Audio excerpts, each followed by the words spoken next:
Hello दोस्तों, आज Jharkhand GK में हम लोग पढ़ने वाले हैं झारखंड के प्राचीन राजवंश एवं पुरातत्व स्रोत में झारखंड, जो दोस्तों आपके आगे आने वाले झारखंड के सभी कॉम्पिटिटिव एग्जाम की दृष्टि से मोस्ट इंपॉर्टेंट है। तो चलिए दोस्तों, ज़्यादा बात किए बिना स्टार्ट करते हैं आज का पहला क्वेश्चन।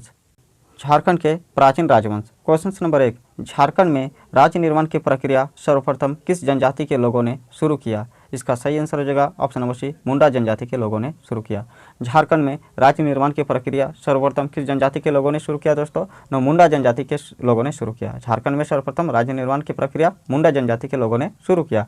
क्वेश्चन नंबर 2, निम्न में से कौन सा कथन सत्य है? इसका सही आंसर हो जाएगा ऑप्शन नंबर डी, उपयुक्त सभी कथन सत्य है। देखिए ए नंबर में क्या है, न रीता या ऋषा मुंडा प्रथम जनजातीय मुंडा नेता था जिसने राज्य निर्माण की प्रक्रिया शुरू की। ऑप्शन नंबर बी, उसने सुतिया पाहन को मुंडाओं का शासक चुना। किसने? न ऋषा मुंडा ने सुतिया पाहन को मुंडाओं का शासक चुना। ऑप्शन नंबर सी, उसने नए राज्य का नाम सुतिया नागखंड रखा। ये भी सही है दोस्तों, अर्थात ऑप्शन नंबर डी सही हो जाएगा। क्वेश्चन नंबर 3, सुतिया के राज कितने गढ़ों में एवं परगनों में विभक्त था? इसका सही आंसर हो जाएगा ऑप्शन नंबर सी, 7 गढ़ एवं 21 परगनों में विभक्त था। सुतिया के राज 7 गढ़ एवं 21 परगनों में विभक्त था। सुतिया के राज 7 गढ़ एवं 21 परगनों में विभक्त था। ऑप्शन नंबर सी सही हो जाएगा। क्वेश्चन नंबर 4, नागवंशी राज की स्थापना किसने की थी? इसका सही आंसर हो जाएगा दोस्तों ऑप्शन नंबर बी, फनी मुकुट राय ने। नागवंशी राज की स्थापना किसने की थी दोस्तों? फनी मुकुट राय ने। नागवंशी राज की स्थापना किसने की थी दोस्तों? फनी मुकुट राय ने। ऑप्शन नंबर बी सही हो जाएगा। क्वेश्चन नंबर 5, नागवंशी राज की स्थापना किस शताब्दी में की गई थी? इसका सही आंसर हो जाएगा ऑप्शन नंबर ए, प्रथम शताब्दी में की गई थी। नागवंशी राज की स्थापना किस शताब्दी में की गई थी? न प्रथम शताब्दी में की गई थी।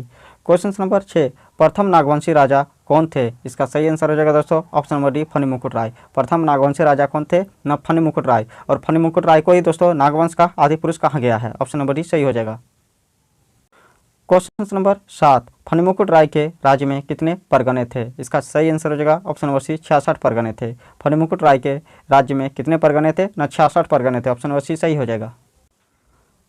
क्वेश्चन नंबर 8, फनी मुकुट राय ने किसे अपनी राजधानी बनाई? इसका सही आंसर हो जाएगा ऑप्शन नंबर ए, सुतियाम्बे को। फनी मुकुट राय ने अपनी राजधानी किसे बनाई थी? न सुतियाम्बे को। फनी मुकुट राय ने अपनी राजधानी किसे बनाई दोस्तों? न सुतियाम्बे को। क्वेश्चन नंबर 9, किस नागवंशी राजा को नागवंश का आदि पुरुष माना जाता है? इसका सही आंसर हो जाएगा दोस्तों ऑप्शन नंबर डी, फनी मुकुट राय को। किस नागवंशी राजा को नागवंश का आदि पुरुष माना जाता है? न फनी मुकुट राय को नागवंश का आदि पुरुष माना जाता है। ऑप्शन नंबर डी सही हो जाएगा।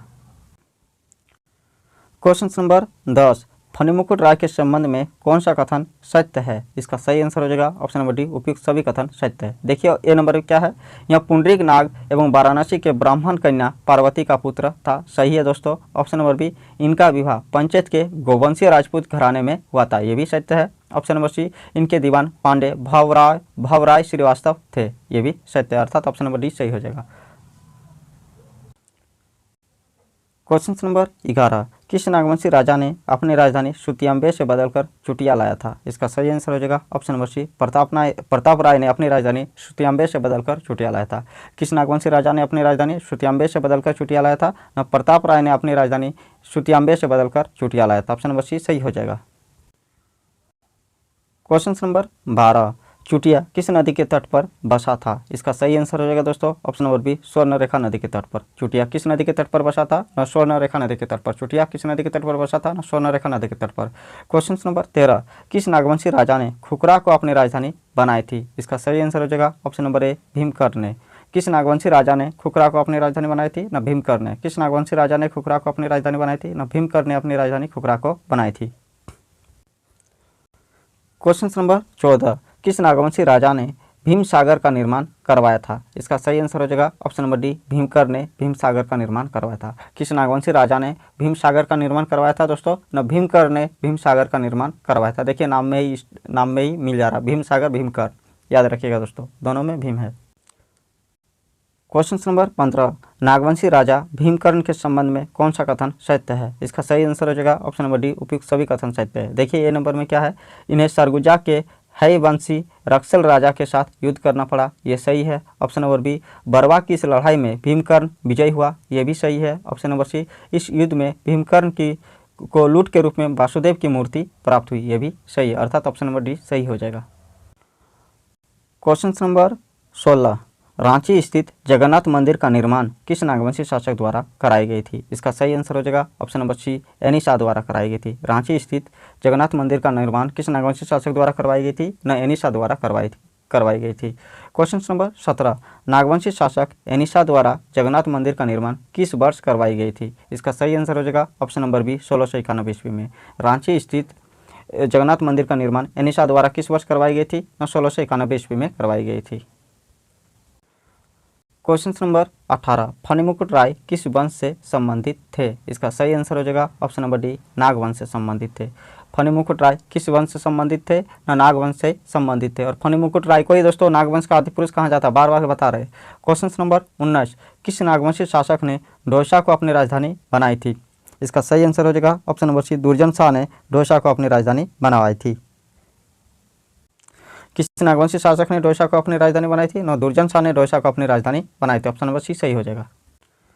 क्वेश्चन नंबर 20, निम्न में से किस नागवंशी शासक ने पालकोट को अपनी राजधानी बनाई थी? इसका सही आंसर हो जाएगा option number B, Yadunath Shah ने पालकोट को अपनी राजधानी बनाई थी।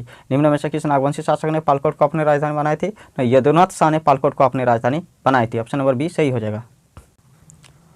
क्वेश्चन नंबर 21, किस शासक के समय नागवंश की राजधानी रातूगढ़ थी? इसका सही आंसर हो जाएगा ऑप्शन नंबर ए, प्रताप उदय नाथ शाहदेव के समय नागवंश की राजधानी रातूगढ़ थी। किस शासक के समय नागवंश की राजधानी रातूगढ़ थी दोस्तों? न प्रताप उदयनाथ शाहदेव के समय नागवंश की राजधानी रातूगढ़ थी। क्वेश्चन नंबर 22, नागवंशी राजाओं की राजधानी का सही क्रम है? इसका सही आंसर हो जाएगा ऑप्शन नंबर ए, सुतियांबे, चुटिया, खुकरा, डोईसा, पालकोट, रातूगढ़। सुतियांबे, चुटिया, खुकरा, डोईसा, पालकोट, रातूगढ़। नागवंशी राजाओं की राजधानी का सही क्रम क्या है दोस्तों? न सुतियांबे, चुटिया, खुकरा, डोईसा, पालकोट, रातूगढ़। सुतियांबे, चुटिया, खुकरा, डोईसा, पालकोट, रातूगढ़। ऑप्शन नंबर ए सही हो जाएगा। क्वेश्चन नंबर 23, हपामुनि मंदिर घाघरा का निर्माण किस नागवंशी राजा ने करवाया था? इसका सही आंसर हो जाएगा ऑप्शन नंबर बी, शिवदास करण ने करवाया था। हपामुनि मंदिर का निर्माण किसने करवाया था दोस्तों? न शिवदास करण ने। हपामुनि मंदिर शिवदास करण ने करवाया था। क्वेश्चन नंबर 24, किस नागवंशी राजा ने स्वर्णरेखा नदी के समीप सतरंजी में अपनी राजधानी स्थापित की थी? इसका सही आंसर हो जाएगा option number C, any Shah ने सतरंजी में अपनी राजधानी स्थापित की थी। किस नागवंशी राजा ने स्वर्णरेखा नदी के समीप सतरंजी में अपनी राजधानी स्थापित की थी? न एनी शाह ने सतरंजी में अपनी राजधानी स्थापित की थी। क्वेश्चन नंबर 25, निम्न में से किस नागवंशी शासक ने भौरों को अपनी राजधानी बनाई थी? इसका सही आंसर हो जाएगा option number A, Jagannath Shahdeo ने भौरों को अपनी राजधानी बनाई थी। निम्न में से किस नागवंशी शासक ने भौरों को अपनी राजधानी बनाई थी? न जगन्नाथ शाहदेव ने भौरों को अपनी राजधानी बनाई थी। ऑप्शन नंबर ए सही हो जाएगा। क्वेश्चन नंबर 26, निम्न में से किस नागवंशी राजा के शासनकाल में जमींदारी उन्मूलन हुआ? इसका सही आंसर हो जाएगा दोस्तों option number D, Chintamani Sarnath Shahdeo के शासनकाल में जमींदारी उन्मूलन हुआ। निम्न में से किस नागवंशी शासनकाल में जमींदारी उन्मूलन हुआ? तो दोस्तों न चिंतामणि सरनाथ शाहदेव के शासनकाल में जमींदारी उन्मूलन हुआ। ऑप्शन नंबर डी सही हो जाएगा। क्वेश्चन नंबर 27, नागवंशी राजा ने सर्वप्रथम नवरत्न नामक 5 मंजिला भवन का निर्माण कहाँ करवाया था? इसका सही आंसर हो जाएगा ऑप्शन नंबर सी, दोईसा में। नागवंशी राजा ने सर्वप्रथम नवरत्न नामक 5 मंजिला भवन का निर्माण कहाँ करवाया था? न दोईसा में। क्वेश्चन नंबर 28, नागवंशी परिवार का मुख्यालय दोईसा स्थानांतरित हुआ क्योंकि दोस्तों दोईसा युद्ध में पराजित हुए। क्वेश्चन नंबर 29, दोईसा में किस नागवंशी राजा ने नवरत्नगढ़ राजप्रसाद का निर्माण करवाया था? इसका सही आंसर हो जाएगा ऑप्शन नंबर ए, दुर्जन शाह ने। दोईसा में किस नागवंशी राजा ने नवरत्नगढ़ राजप्रसाद का निर्माण करवाया था? न दुर्जन शाह ने नवरत्नगढ़ राजप्रसाद का निर्माण करवाया था। क्वेश्चन नंबर 30, पलामू में प्रारंभ में किस राजवंश का आधिपत्य था? इसका सही आंसर हो जाएगा ऑप्शन नंबर बी, रक्सल वंश का आधिपत्य था। पलामू में प्रारंभ में किस राजवंश का आधिपत्य था? न रक्सल वंश का आधिपत्य था। दोस्तों ऑप्शन इधर उधर हो गया है तो इसमें कोई दिक्कत नहीं है, ऑप्शन नंबर बी सही हो जाएगा आपका। क्वेश्चन नंबर 31, रक्सल वंश के लोग स्वयं को क्या कहते थे? इसका सही आंसर हो जाएगा ऑप्शन नंबर सी, राजपूत। रक्सल वंश के लोग स्वयं को क्या कहते थे? न राजपूत कहते थे। क्वेश्चन नंबर 32, रक्सल वंश के लोग किसके द्वारा अपदस्थ किए गए? इसका सही आंसर हो जाएगा ऑप्शन नंबर ए, चेरों द्वारा अपदस्थ किए गए थे। रक्सल वंश के लोग किसके द्वारा अपदस्थ किए गए? न चेरों द्वारा अपदस्थ किए गए। क्वेश्चन नंबर 33, पलामू में चेरो वंश की स्थापना किसके द्वारा की गई थी? इसका सही आंसर हो जाएगा ऑप्शन नंबर डी, भगवत राय के द्वारा की गई थी। पलामू में चेरो वंश की स्थापना किसके द्वारा की गई थी दोस्तों? भगवत राय के द्वारा की गई थी। क्वेश्चन नंबर 34, सिंहभूम के सिंह वंश की पहली शाखा के संस्थापक थे? इसका सही आंसर होगा option number C, Kashinath Singh. Singhbhum के सिंह वंश की पहली शाखा के संस्थापक कौन थे? ना काशीनाथ सिंह। सिंहभूम के सिंह वंश की पहली शाखा के संस्थापक कौन थे? ना काशीनाथ सिंह। क्वेश्चन नंबर 35, सिंहभूम के सिंह वंश की दूसरी शाखा के संस्थापक कौन थे? इसका सही आंसर हो जाएगा ऑप्शन नंबर बी, दर्पण नारायण सिंह। सिंहभूम के सिंह वंश के दूसरी शाखा के संस्थापक कौन थे दोस्तों? ना दर्पण नारायण सिंह। क्वेश्चन नंबर 36, निम्न में से किसे पोरहाट के सिंह राजाओं की भूमि कहा गया है? इसका सही आंसर हो जाएगा ऑप्शन नंबर ए, सिंहभूम को पोरहाट के सिंह राजाओं की भूमि कहा गया है। निम्न में से किसे पोरहाट के सिंह राजाओं की भूमि कहा गया है? ना सिंहभूम को पोरहाट के सिंह राजाओं की भूमि कहा गया है। ऑप्शन नंबर ए सही हो जाएगा। क्वेश्चन नंबर 37, मानभूम के मान राजवंश के संबंध में कौन सा कथन सत्य है? इसका सही आंसर हो जाएगा दोस्तों ऑप्शन नंबर डी, उपयुक्त सभी कथन सत्य है। देखिए ये नंबर क्या है, इनका राज्य हजारीबाग एवं मानभूम में विस्तृत था, ये सत्य है। Option number B, Gobindpur Dhanbad में कवि गंगाधर द्वारा रचित प्रस्तार के शिलालेख में इसका उल्लेख है, ये भी सही है। ऑप्शन नंबर सी, हजारीबाग के दूधपानी नामक स्थान से प्राप्त गुप्त शिलालेख में इनका उल्लेख है, ये भी सही है। ऑप्शन नंबर डी आपका सही हो जाएगा। क्वेश्चन नंबर 38, रामगढ़ राज्य की स्थापना कब एवं किसने की थी? इसका सही आंसर हो जाएगा ऑप्शन नंबर ए, 1368 ईस्वी में बागदेव सिंह ने। रामगढ़ राज्य की स्थापना कब एवं किसने की थी? ना 1368 ईस्वी में बागदेव सिंह ने की थी। क्वेश्चन नंबर 39, रामगढ़ राज्य के संबंध में कौन सा कथन असत्य है? इसका सही आंसर हो जाएगा ऑप्शन नंबर डी, असत्य है। नागवंशी राजा फणिमुकुट राय की हत्या बागदेव सिंह ने की थी, ये असत्य है। बाकी सब सही है दोस्तों। ऑप्शन नंबर ए, रामगढ़ राज्य की स्थापना बागदेव सिंह ने अपने भाई सिंहदेव के साथ मिलकर की थी, ये सत्य है। ऑप्शन नंबर बी, इन्होंने सिसिया को अपनी पहली राजधानी बनाया, ये भी सत्य है। ऑप्शन नंबर सी, बागदेव सिंह एवं सिंहदेव प्रारंभ में नागवंशी राजा के सेवा में थे, ये भी सत्य है। क्वेश्चन नंबर 40, रामगढ़ राज्य के किस राजा ने अपनी राजधानी उर्दा से हटाकर, बाद नहीं होगा दोस्तों, यहाँ बादाम हो जाएगा, बादाम में स्थानांतरित की थी? इसका सही आंसर हो जाएगा दोस्तों ऑप्शन नंबर ए, हेमंत सिंह ने। रामगढ़ राज्य के किस राजा ने अपनी राजधानी उर्दा से हटाकर बादाम में स्थानांतरित की थी दोस्तों? न हेमंत सिंह ने अपनी राजधानी उर्दा से हटाकर बादाम में स्थानांतरित की थी। ऑप्शन नंबर ए सही हो जाएगा। क्वेश्चन नंबर 41, रामगढ़ राज्य के किस राजा ने अपनी राजधानी बादाम से हटाकर रामगढ़ लाया था? इसका सही आंसर हो जाएगा option number B, Dalel Singh ने अपनी राजधानी बादाम से हटाकर रामगढ़ लाया था। क्वेश्चन नंबर 42, रामगढ़ राजा तेज सिंह ने अपने शासन का संचालन कहाँ से किया? इसका सही आंसर हो जाएगा ऑप्शन नंबर बी, इचाक से किया। रामगढ़ राजा तेज सिंह ने अपने शासन का संचालन कहाँ से किया? ना इचाक से किया। क्वेश्चन नंबर 43, कामाख्या नारायण सिंह रामगढ़ की गद्दी पर कब बैठे? इसका सही आंसर हो जाएगा दोस्तों ऑप्शन नंबर डी, 1937 ईस्वी में। कामाख्या नारायण सिंह रामगढ़ की गद्दी पर कब बैठे? ना 1937 ईस्वी में। क्वेश्चन नंबर 44, रामगढ़ के राजा की मूल राजधानी थी? इसका सही आंसर हो जाएगा ऑप्शन नंबर ए, रामगढ़। रामगढ़ के राजा की मूल राजधानी कहाँ थी दोस्तों? ना रामगढ़ ही थी। क्वेश्चन नंबर 45, रामगढ़ राज्य की राजधानियों का सही क्रम है? इसका सही आंसर हो जाएगा ऑप्शन नंबर सी, उर्दा, सिसई, बादाम, रामगढ़, इचाक, पदमा। उर्दा, सिसई, बादाम, रामगढ़, इचाक, पदमा। रामगढ़ राज्य की राजधानियों का सही क्रम क्या है दोस्तों? ना उर्दा, सिसई, बादाम, रामगढ़, इचाक, पदमा। क्वेश्चन नंबर 46, सिंहभूम के ढालभूम क्षेत्र में किन राजाओं का शासन था? तो इसका सही आंसर हो जाएगा ऑप्शन नंबर डी, ढाल राजाओं का शासन था। ढाल राजा है दोस्तों, घाल नहीं ढाल है, ढाल राजाओं का शासन था। क्वेश्चन नंबर 47, खड़गड़िया राज्य की स्थापना किसने की थी? इसका सही आंसर हो जाएगा ऑप्शन नंबर ए, हंसराज देव ने। खड़गड़िया राज्य की स्थापना किसने की थी दोस्तों? ना हंसराज देव ने। क्वेश्चन नंबर 48, हंसराज देव कहाँ के रहने वाले थे? इसका सही आंसर हो जाएगा ऑप्शन नंबर बी, दक्षिण भारत के।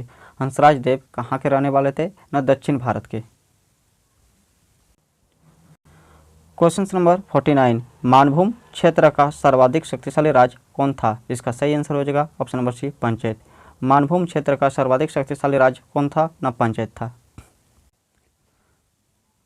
क्वेश्चन नंबर 50, निम्न में से किस राज्य के राजा ने कपिला गाय की पूंछ चबर को राज्य चिन्ह के रूप में स्वीकार किया था? इसका सही आंसर हो जाएगा ऑप्शन नंबर ए, पंचायत राज्य के राजा ने कपिला गाय की पूंछ चबर को राज्य चिन्ह के रूप में स्वीकार किया था। क्वेश्चन नंबर 51, निम्न में से किस रियासत की राजधानी पलामूगढ़ औरंगा नदी के तट पर थी? इसका सही आंसर हो जाएगा ऑप्शन नंबर सी, पलामू की राजधानी पलामूगढ़ औरंगा नदी के तट पर थी।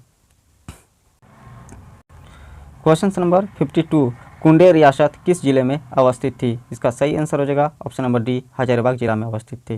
कुंडे रियासत किस जिले में अवस्थित थी दोस्तों? ना हजारीबाग जिला में अवस्थित थी। क्वेश्चन नंबर 53, सोनपुरा रियासत किस जिले में अवस्थित थी? इसका सही आंसर हो जाएगा ऑप्शन नंबर ए, पलामू जिला में अवस्थित थी। सोनपुरा रियासत किस जिले में अवस्थित थी? पलामू जिला में अवस्थित थे। क्वेश्चन नंबर 54, निम्न में से किस राजवंश के शासनकाल में नरबली प्रथा का प्रचलन था? इसका सही आंसर हो जाएगा ऑप्शन नंबर डी, ढाल वंश के शासनकाल में नरबली प्रथा का प्रचलन था। क्वेश्चन नंबर 55, निम्न में से किस राज्य के राजा को गौमुखी राजा कहा गया है? इसका सही आंसर हो जाएगा ऑप्शन नंबर बी, पंचायत राज के राजा को गौमुखी राजा कहा गया। क्वेश्चन नंबर 1, झारखंड के संबंध में निम्न में से कौन सा कथन सत्य है? इसका सही आंसर हो जाएगा ऑप्शन नंबर डी, उपयुक्त सभी कथन सत्य है। देखिए ए नंबर क्या है, यह पुरातत्व। क्वेश्चन नंबर 1, झारखंड के संबंध में निम्न में से कौन सा कथन सत्य है? इसका सही आंसर हो जाएगा दोस्तों ऑप्शन नंबर डी, उपयुक्त सभी कथन सत्य है। देखिए ए नंबर में क्या है, यहाँ पुरातात्विक उत्खनन से पूर्व मध्य एवं उत्तरी पाषाणकालीन पत्थर के औजार एवं उपकरण मिले हैं, ये सत्य है। ऑप्शन नंबर बी, झारखंड में आदि मानव निवास करते थे, ये भी सत्य है। ऑप्शन नंबर सी, झारखंड में सबसे पुराने अवशेष पूर्व पुरापाषाण काल के हैं, ये भी सत्य है। अर्थात ऑप्शन नंबर डी आपका सही हो जाएगा। क्वेश्चन नंबर 2, हजारीबाग जिले के किस स्थल से आदि मानव द्वारा निर्मित चित्र मिले हैं? इसका सही आंसर हो जाएगा दोस्तों ऑप्शन नंबर बी, इसको से। हजारीबाग जिले के किस स्थल से आदि मानव द्वारा निर्मित चित्र मिले हैं? न इसको से आदि मानव द्वारा निर्मित चित्र मिले हैं। क्वेश्चन नंबर 3, पुरातात्विक स्थल इसको के संबंध में कौन सा कथन सत्य है? इसका भी सही आंसर हो जाएगा दोस्तों ऑप्शन नंबर डी, उपयुक्त सभी कथन सत्य है। देखिए ए नंबर में क्या है, यहाँ आदिमानव द्वारा निर्मित शैल चित्र दीर्घा सूर्य मंदिर मिले हैं, सही है। ऑप्शन नंबर बी, इसके चित्र दीर्घा में अंतरिक्ष यान, अंतरिक्ष मानव, नक्षत्र मंडल के चित्र अंकित है, ये भी सही है। ऑप्शन नंबर सी, यहाँ भूल भुलैया जैसे आकृति मिली है, ये भी सही है। अर्थात ऑप्शन नंबर डी आपका सही हो जाएगा। क्वेश्चन नंबर 4, निम्न में से कौन सा कथन सत्य है? सीतागढ़ पहाड़ से 6वीं शताब्दी में निर्मित एक बौद्ध मठ के अवशेष प्राप्त हुए, ये सही है दोस्तों। ऑप्शन नंबर बी, चीनी यात्री फाहियान ने भी इस बौद्ध विहार का उल्लेख किया है, ये भी सही है। ऑप्शन नंबर सी, विनोबा भावे विश्वविद्यालय हजारीबाग के प्रतीक चिन्ह यहाँ से प्राप्त अष्टदल की ही अनुकृति है, ये भी सही है। अर्थात ऑप्शन नंबर डी आपका सही हो जाएगा, उपयुक्त सभी कथन सत्य है दोस्तों। क्वेश्चन नंबर 5, निम्न में से किस स्थल से प्रागैतिहासिक काल के दुर्लभ शैल चित्र एवं प्राकृतिक गुफाएं प्राप्त हुए हैं? इसका सही आंसर हो जाएगा दोस्तों option number A, Bhawnathpur Garhwa से। याद रखिएगा दोस्तों, भवनाथपुर किस जिला में स्थित है? ना गढ़वा में स्थित है, याद रखिए, बहुत इंपॉर्टेंट क्वेश्चन है। निम्न में से किस स्थल से प्रागैतिहासिक काल के दुर्लभ शैल चित्र एवं प्राकृतिक गुफाएं प्राप्त हुए हैं? ना भवनाथपुर गढ़वा से। क्वेश्चन नंबर 16, भारतीय पुरातत्व में असुर शब्द का प्रयोग झारखंड के किन किन जिलों के लिए हुआ है? इसका सही आंसर हो जाएगा दोस्तों ऑप्शन नंबर डी, उपयुक्त सभी जिलों के लिए हुआ है। रांची, गुमला और लोहरदगा, तीनों जिला के लिए भारतीय पुरातत्व में असुर शब्द का प्रयोग झारखंड के लिए हुआ है। क्वेश्चन नंबर 7, झारखंड के किस स्थल से कब्रगाह के प्राचीन अवशेष मिले हैं? इसका सही आंसर हो जाएगा ऑप्शन नंबर बी, लूपगंडी से। झारखंड के किस स्थल से कब्रगाह के प्राचीन अवशेष मिले हैं दोस्तों? ना लूपगंडी से। ऑप्शन नंबर बी सही हो जाएगा। क्वेश्चन नंबर 8, निम्न में से किस जिले से कांसे का प्याला प्राप्त हुआ है? इसका सही आंसर हो जाएगा ऑप्शन नंबर सी, लोहरदगा से। याद रखिएगा दोस्तों, निम्न में से किस जिले से कांसे का प्याला प्राप्त हुआ है? ना लोहरदगा से कांसे का प्याला प्राप्त हुआ है दोस्तों। ऑप्शन में इधर उधर हो गया, आगे पीछे हो गया, लेकिन ऑप्शन नंबर सी आपका सही हो जाएगा, ठीक है। क्वेश्चन नंबर 9, निम्न में से किस स्थल से तांबे की सिकड़ी और कांसे की अंगूठी मिली है? इसका सही आंसर हो जाएगा ऑप्शन नंबर डी, मूरत से। निम्न में से किस स्थल से तांबे की सिकड़ी और कांसे की अंगूठी मिली है? मूरत से तांबे की सिकड़ी और कांसे की अंगूठी मिली है। ऑप्शन नंबर डी आपका सही हो जाएगा। क्वेश्चन नंबर 10, सिंहभूम के किस स्थल से 7वीं शताब्दी की जैन मूर्तियाँ प्राप्त हुई? इसका सही आंसर हो जाएगा ऑप्शन नंबर ए, बेनू सागर से। सिंहभूम के किस स्थल से 7वीं शताब्दी की जैन मूर्तियाँ प्राप्त हुई? बेनू सागर से सिंहभूम के सिंहभूम में जैन मूर्तियाँ प्राप्त हुई। याद रखिएगा दोस्तों, बेनुसागर स्थान से सिंहभूम में जैन मूर्तियाँ प्राप्त हुई। क्वेश्चन नंबर 11, निम्न में से कौन सा कथन सत्य है? इसका सही आंसर हो जाएगा ऑप्शन नंबर डी, उपयुक्त सभी कथन सत्य है। ए नंबर देखिए, हजारीबाग के दूधपानी से 8वीं शताब्दी के अभिलेख प्राप्त हुए, ये सही है। ऑप्शन नंबर बी, दूधपानी के निकट दुमदुबा से शिवलिंग प्राप्त हुआ है, ये भी सत्य है। ऑप्शन नंबर सी, रांची के नामकुम में तांबे एवं लोहे के औजार और बाण के फलक मिले हैं, ये भी सही है। अर्थात ऑप्शन नंबर डी आपका सही हो जाएगा।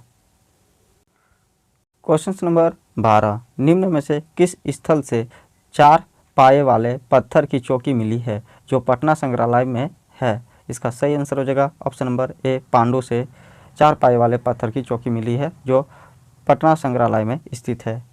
क्वेश्चन नंबर 13, झारखंड के किस स्थल से बुद्ध की भूमि स्पर्श मुद्रा में एक मूर्ति प्राप्त हुई? इसका सही आंसर हो जाएगा दोस्तों ऑप्शन नंबर बी, पलामू किला लातेहर से बुद्ध की भूमि स्पर्श मुद्रा में एक मूर्ति प्राप्त हुई। ऑप्शन नंबर बी सही हो जाएगा। क्वेश्चन नंबर 14, झारखंड में गुप्तकालीन अवशेष निम्नलिखित में से किस स्थल से मिला? इसका सही आंसर हो जाएगा ऑप्शन नंबर सी, इटखोरी से। निम्न में से झारखंड में गुप्तकालीन अवशेष निम्नलिखित में से किस स्थल से मिला? तो इटखोरी से मिला। याद रखिएगा दोस्तों, ऑप्शन नंबर सी सही हो जाएगा। दोस्तों ऑप्शन टाइपिंग में आगे पीछे हो गया, इसमें कोई दिक्कत नहीं होना चाहिए। ऑप्शन नंबर सी आपका सही हो जाएगा। क्वेश्चन नंबर 15, कवि गंगाधर 1373 से 1378 ईस्वी द्वारा रचित प्रस्तर शिलालेख कहाँ से प्राप्त हुआ? इसका सही आंसर हो जाएगा ऑप्शन नंबर ए, गोविंदपुर धनबाद से। कवि गंगाधर 1373 से 78 ईस्वी द्वारा रचित प्रस्तर शिलालेख कहाँ से प्राप्त हुआ दोस्तों? न गोविंदपुर धनबाद से प्राप्त हुआ है। थैंक यू दोस्तों, आज के लिए इतना ही। वीडियो देखने के लिए आपका बहुत बहुत धन्यवाद। जय हिंद।